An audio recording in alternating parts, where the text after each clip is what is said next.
નમસ્કાર વિદ્યાર્થી મિત્રો, લાસ્ટ લેક્ચરમાં આપણે ધોરણ 8 વિષય ગણિત પ્રકરણ નંબર 3 ચતુષ્કોણની સમજમાં વક્ર વિશે માહિતી મેળવી હતી. આજે આપણે આગળ અભ્યાસ કરતા બહુકોણ વિશે આગળ અભ્યાસ કરીશું. તો સૌપ્રથમ તો જો જોઈએ કે બહુકોણ એટલે શું. આપણે ઘણા બધા નામ સાંભળ્યા હોય, આગળના 6ઠા ધોરણમાં પણ આપણે શીખી ગયા હતા કે ત્રિકોણ, ચતુષ્કોણ, પંચકોણ, ષષ્ઠકોણ. તો આ બધા શું છે? બહુકોણ છે. પરંતુ એ બધા બહુકોણ કેવી રીતે છે? તો એ બહુકોણ વિશે સૌપ્રથમ આપણે માહિતી મેળવીએ. તો બહુકોણ એટલે કે શું? 3 કે 3થી વધારે રેખાખંડ વડે બનતી બંધ આકૃતિને બહુકોણ કહે છે. શું કીધું? 3 કે 3થી વધારે રેખાખંડ વડે બનતી બંધ આકૃતિને બહુકોણ કહે છે. એટલે કે આ એક રેખાખંડ, બીજો રેખાખંડ, ત્રીજો રેખાખંડ. આ તો કેવી આકૃતિ થઈ? બંધ આકૃતિ થઈ. તો આને શું કહી શકાય? બહુકોણ કહી શકાય. અથવા આપણે બીજી વ્યાખ્યા પણ જોઈએ. આપણે આગળ વક્ર જોયા હતા. વક્રમાં સાદો વક્ર જોયો હતો, સાદા વક્રમાં બંધ વક્ર અને ખુલ્લો વક્ર પણ જોયો હતો. તો આગળ શું કહે છે બહુકોણની બીજી વ્યાખ્યા? કે ફક્ત રેખાખંડથી બનતા સાદા બંધ વક્રને બહુકોણ કહે છે. શું કીધું? ફક્ત રેખાખંડથી બનતા. રેખાખંડ હોવો જોઈએ અને કેવો હોવો જોઈએ? વક્ર સાદો હોવો જોઈએ અને કેવો હોવો જોઈએ? બંધ.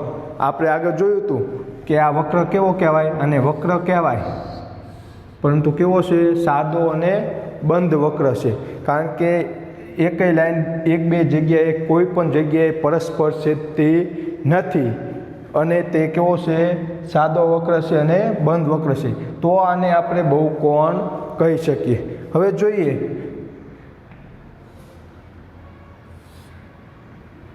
તો આને આપણે બહુકોણ કહી શકીએ? સરસ. ન કહી શકાય. કેમ ન કહી શકાય? સૌપ્રથમ તો આ સાદો વક્ર બંધ વક્ર નથી. સાદો સરળ અથવા તો બંધ વક્ર નથી.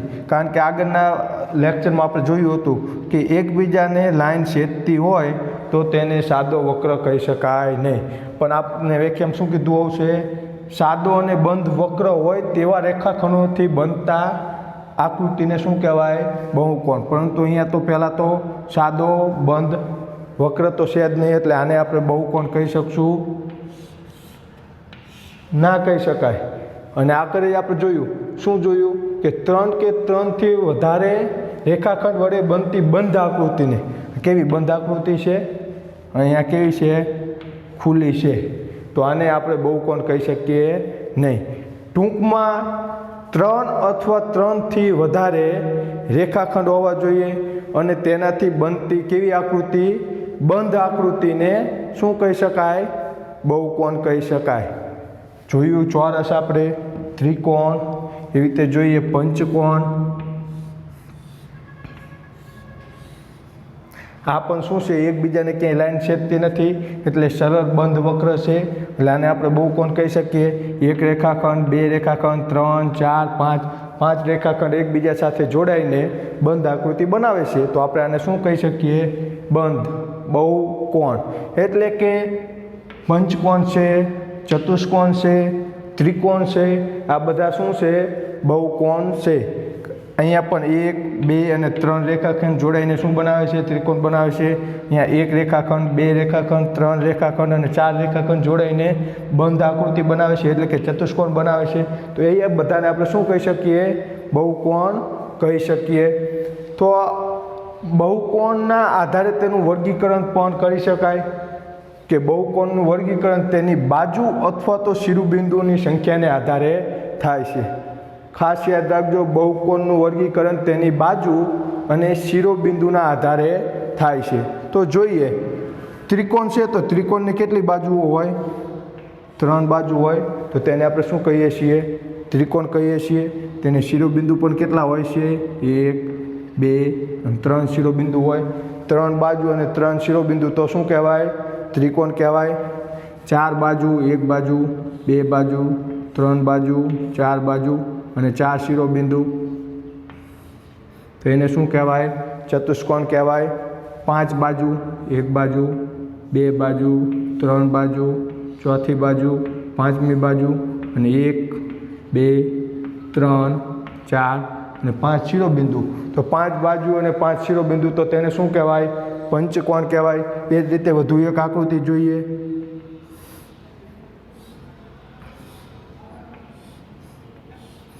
એકબીજાને ક્યાંય લાઈન છેદતી નથી, બંધ સરળ વક્ર છે અને રેખાખંડથી જોડાયેલી બંધ આકૃતિ છે. તો આને આપણે બહુકોણ કહી શકીએ, કહી શકાય.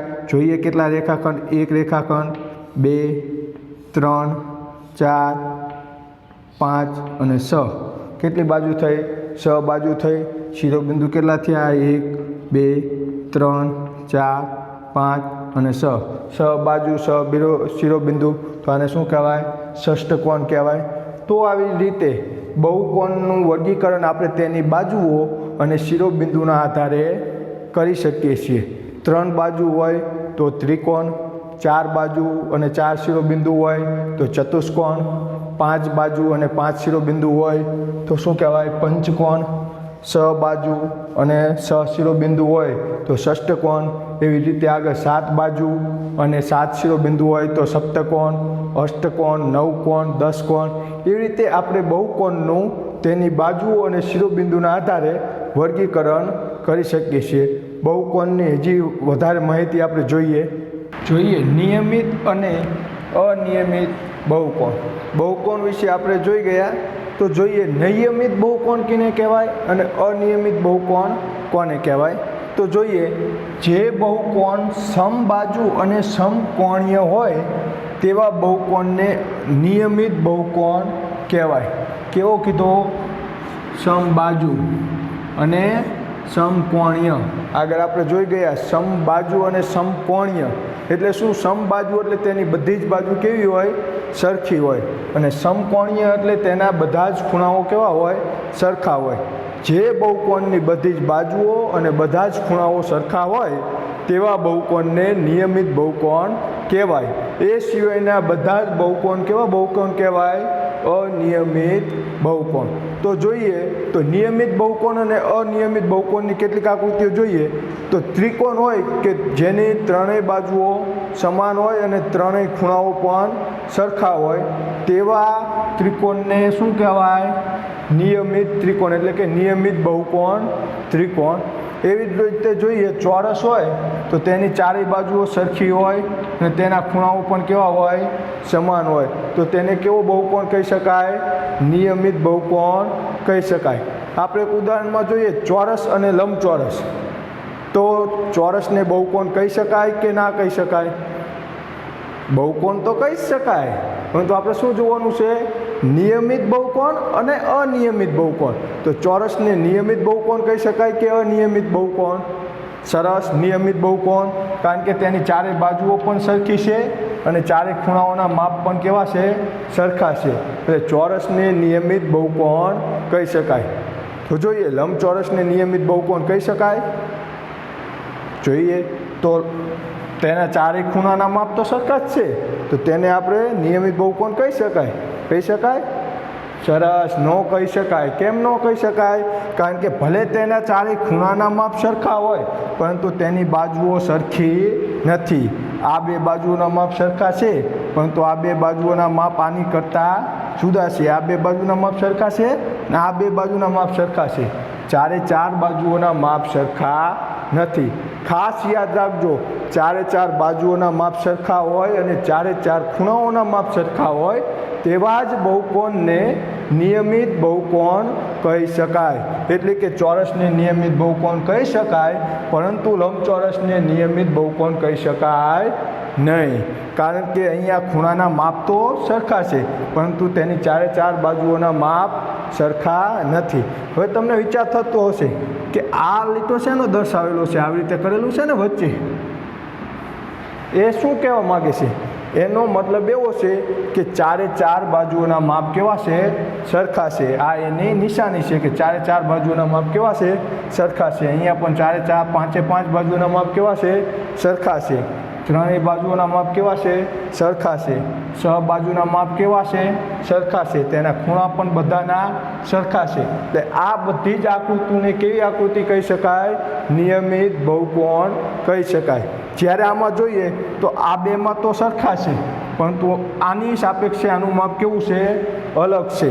ચારે ચાર બાજુઓના માપ સરખા નથી, એટલે કે આને નિયમિત બહુકોણ કહી શકાય નહીં. એટલે કે આવા બહુકોણને કેવો બહુકોણ કહી શકાય? અનિયમિત બહુકોણ. તો જોઈએ તો આ કાટકોણ ત્રિકોણ છે, તો કાટકોણ ત્રિકોણમાં પણ ત્રણેય માપ ખૂણાઓના માપ કેવા હોય? અલગ અલગ હોય. ત્રણેય બાજુઓના માપ પણ કેવા હોય? અલગ અલગ હોઈ શકે. તો એને પણ આપણે નિયમિત બહુકોણ કહી શકાય નહીં. એવી જ રીતે અહીંયા પણ આકૃતિ આપેલી છે. આ બધી જ આકૃતિઓ કેવી છે? અનિયમિત બહુકોણની. જ્યારે આ બધી આકૃતિઓ કેવી છે? નિયમિત બહુકોણની. નિયમિત બહુકોણ માટે એક વસ્તુ ખાસ યાદ રાખવાની કે કોઈ પણ બહુકોણની બધી જ બાજુઓ એટલે કે સમબાજુ હોવી જોઈએ અને સમકોણીય. કોઈ પણ બહુકોણ સમબાજુ અને સમકોણીય હોય ત્યારે તેને નિયમિત બહુકોણ કહી શકાય. હજી પણ આપણે આગળ બહુકોણના બે પ્રકાર એટલે કે અંતર્મુખ બહુકોણ અને બહિર્મુખ બહુકોણ વિશે જોઈએ. બહિર્મુખ અને અંતર્મુખ બહુકોણ. તો આપણે નિયમિત અને અનિયમિત બહુકોણ જોઈ ગયા. હવે જોઈએ કે બહિર્મુખ બહુકોણ કોને કહેવાય અને અંતર્મુખ બહુકોણ કોને કહેવાય. તો વ્યાખ્યા જોઈએ. જે બહુકોણના વિકર્ણોનો કોઈ પણ ભાગ બહુકોણના બહિર્ભાગમાં હોતો નથી તેવા બહુકોણને બહિર્મુખ બહુકોણ કહે છે. શું કીધું? જે બહુકોણના વિકર્ણનો. તો સૌપ્રથમ તો વિકર્ણ એટલે શું આપણે આગળ જોઈ ગયા, તો પણ હજી આપણે શીખી લઈએ કે વિકર્ણ કોને કહેવાય. તો વિકર્ણ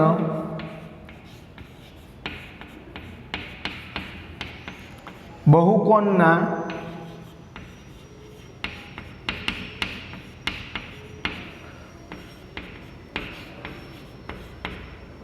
ક્રમિક ના હોય તેવા શિરોબિંદુ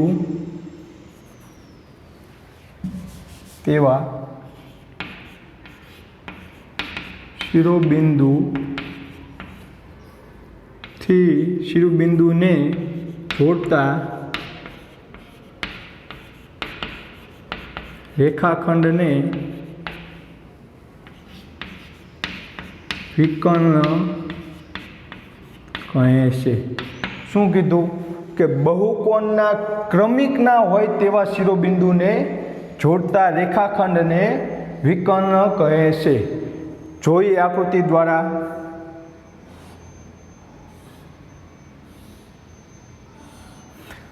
શું કીધું? ક્રમિક ના હોય તેવા શિરોબિંદુ. આ ચોરસ છે તો તેને કેટલા શિરોબિંદુ હોય? 4 હોય. 1 2 3 4. આ શિરોબિંદુના આ શિરોબિંદુ કેવું છે? ક્રમિક છે, કારણ કે આના પછી આવે એટલે ક્રમિક શિરોબિંદુ કહેવાય. આને આ શિરોબિંદુ ક્રમિક કહેવાય. આને આ શિરોબિંદુ ક્રમિક કહેવાય. આ શિરોબિંદુને આ શિરોબિંદુ ક્રમિક કહેવાય. પરંતુ આપણે શું કીધું? ક્રમિક ન હોય તેવા શિરોબિંદુને જોડતા રેખાખંડને. એટલે ક્રમિક ન હોય તો આને આની સાથે પણ ન જોડી શકાય, આની સાથે પણ ન જોડી શકાય. તો કોની સાથે જોડી શકાય? આની સાથે જોડી શકાય. તો આ રેખાખંડ બન્યો. આ રેખાખંડ ક્રમિક શિરોબિંદુ સાથે નહીં, બીજા શિરોબિંદુ સાથે જોડતા રેખાખંડને શું કહેવાય? વિકર્ણ કહેવાય. ખાસ ધ્યાન રાખજો, ક્રમિક સાથે નહીં. આપણને વ્યાખ્યામાં કીધેલું છે બહુકોણના ક્રમિક ના હોય તેવા શિરોબિંદુ. શું ખાસ યાદ રાખજો? ક્રમિક ના હોવા જોઈએ. કે આને શું કહી શકાય? વિકર્ણ કહી શકાય. હજી પણ એક બીજી આકૃતિ દ્વારા આપણે જોઈએ.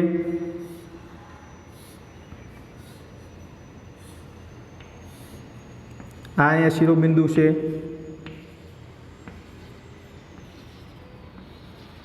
હવે અહીંથી આપણે વિકર્ણ દોરવો છે તો એના ક્રમિક શિરોબિંદુ સાથે આપણે ન દોરી શકીએ. આનું ક્રમિક શિરોબિંદુ કયા થાય? આ અને આ. તો તેની સાથે આપણે વિકર્ણ દોરી શકીએ નહીં. પરંતુ ક્રમિક ન હોય તેવા આને શું કહેવાય? વિકર્ણ કહેવાય. આની સાથે પણ રેખાખંડ બને તો આને પણ શું કહી શકાય? વિકર્ણ કહી શકાય. આને પણ વિકર્ણ કહી શકાય. એવી જ રીતે જો આ શિરોબિંદુથી આપણે જોઈએ તો શું થશે, એનો વિકર્ણ શું થાય? કારણ કે આ શિરોબિંદુના ક્રમિક શિરોબિંદુ આ છે, તેની સાથે કોઈ વિકર્ણ ન થાય. આ એક વિકર્ણ, અહીંયા બીજો વિકર્ણ, અહીંયા ત્રીજો વિકર્ણ.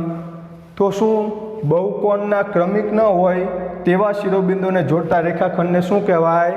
વિકર્ણ કહેવાય. હવે આપણે આગળ જોઈએ કે બહુકોણના વિકર્ણનો કોઈ પણ ભાગ, જે આપણે વિકર્ણ જોયા એ વિકર્ણનો કોઈ પણ ભાગ બહુકોણના બહિર્ભાગમાં હોતો નથી. પહેલાં તો જોઈએ બહિર્ભાગ અને અંતર્ભાગ એટલે શું? તો કોઈ પણ છે આકૃતિ, તો આનો બહિર્ભાગ કયો કહેવાય? આપણે આગળ જોયું કે આનો અંદરનો બધો જ ભાગ છે તે કેવો ભાગ કહેવાય? બહિર્ભાગ કહેવાય. અને અંતર્ભાગ, બહિર્ભાગ એટલે અંદરનો ભાગ, અંતર્ભાગ એટલે કયો થાય? બહારનો જે કોઈ ભાગ છે તે શું થાય? તેનો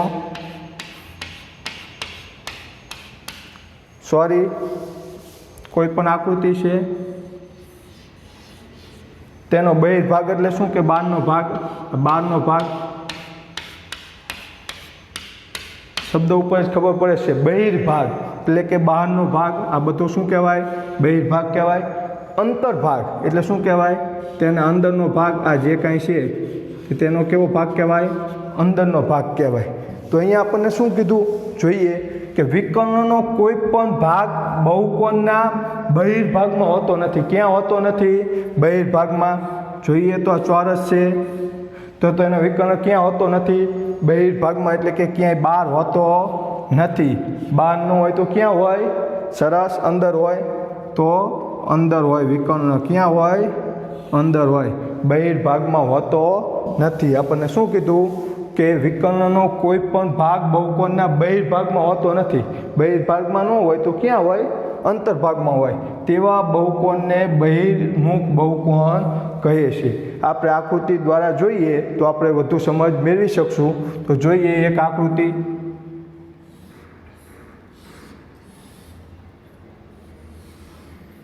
આ ચોરસ છે. ટૂંકમાં સમજીએ તો જે કાંઈ બંધ આકૃતિ હોય એટલે કે બહુકોણ હોય તેમાં તેનો વિકર્ણ તેની અંતર્ભાગમાં હોય તો તેને બહિર્મુખ બહુકોણ કહેવાય. અને આકૃતિની બહારના ભાગમાં વિકર્ણ હોય તો તેને અંતર્મુખ બહિર્કોણ કહેવાય. તો આ બહુકોણ છે તો તેના વિકર્ણો આપણે દોરવું હોય તો કયા દોરી શકાય?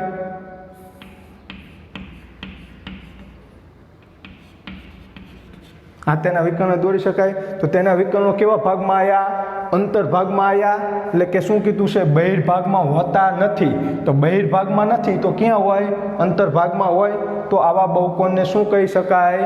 બહિર્મુખ બહુકોણ કહી શકાય. જોઈએ એક આકૃતિ બીજી.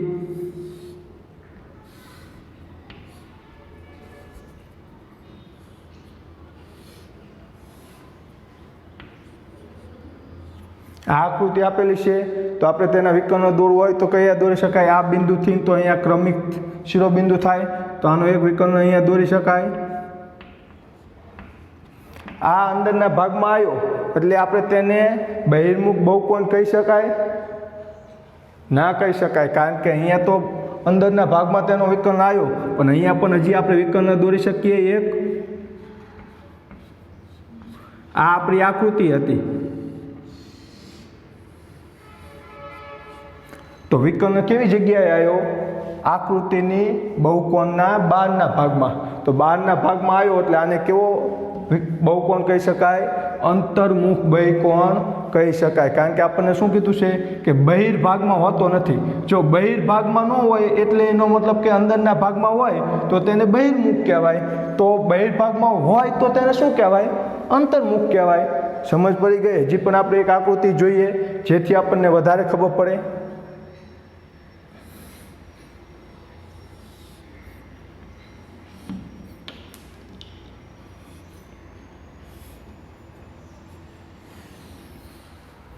આપણે જોઈએ તો આનો વિકર્ણ ક્યાં દોરી શકાય? આનો વિકર્ણ અહીંયા દોરી શકાય. આનો વિકર્ણ અહીંયા દોરી શકાય. આનો વિકર્ણ અહીંયા દોરી શકાય. આનો વિકર્ણ અહીંયા દોરી શકાય. દોરી શકાય? દોરી શકાય. પરંતુ અહીંયા પણ હજી એક વિકર્ણ દોરી શકાય.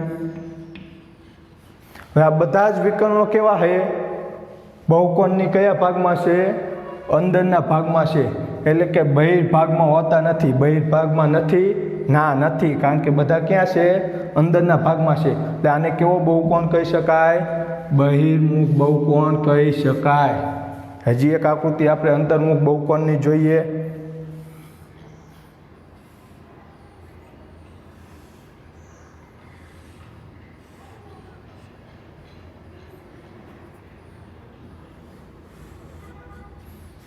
આકૃતિ છે તો આનું વિકર્ણ અહીંયા દોરી શકાય.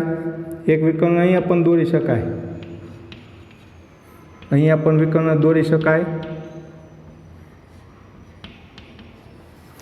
આ વિકર્ણ કેવા ભાગમાં આવ્યો?